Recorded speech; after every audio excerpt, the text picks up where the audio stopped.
People have been killed since fighting over the enclave broke out last month.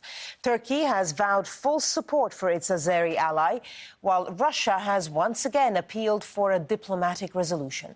Bernard Smith reports now from Goris in Armenia.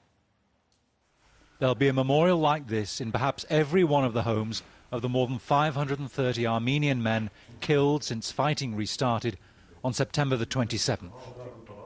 Gvork was a 19-year-old conscript sent to the front lines just as fighting with Azerbaijan started.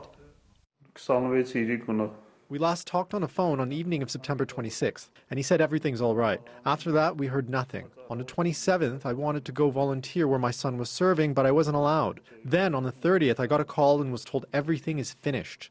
There were 9 of them. I don't know what happened to the others. All the young men in Gvork's school yearbook are doing their compulsory military service now, like almost every young man in Armenia and Nagorno-Karabakh. Up to now, I think he will call. He will come back. I don't know. I can't imagine he's not with us anymore. Armenia's Prime Minister says there have been some retreats from frontline positions, and the situation is what he described as quite difficult for his country. Right now, the number of our casualties is very high, and I mourn for our brave victims. Armenia's adversary, Azerbaijan, now has the open and full support of Turkey.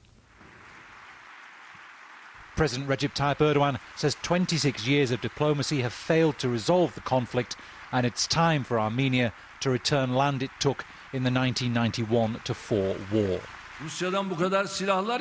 3 members of Minsk, the United States, Russia and France are still putting this off with their stalling tactics.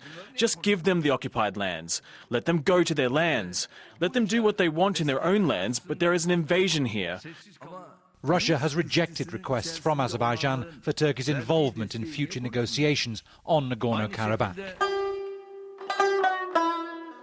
In Azerbaijan, the father of Kubat Hadzhiev plays a popular tune that mourns their dead soldiers. Their son was killed on the first day of fighting. Most of the Azerbaijani people, especially those from places close to the contact lines, suffer like this. We've been through this since 1988.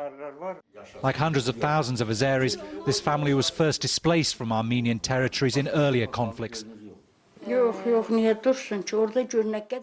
the fighting shouldn't stop. There are so many mothers, inconsolable like me. If we take our land back, I'll say I didn't lose my son. On both sides of this conflict, the pressure on leaders not to give way is intense.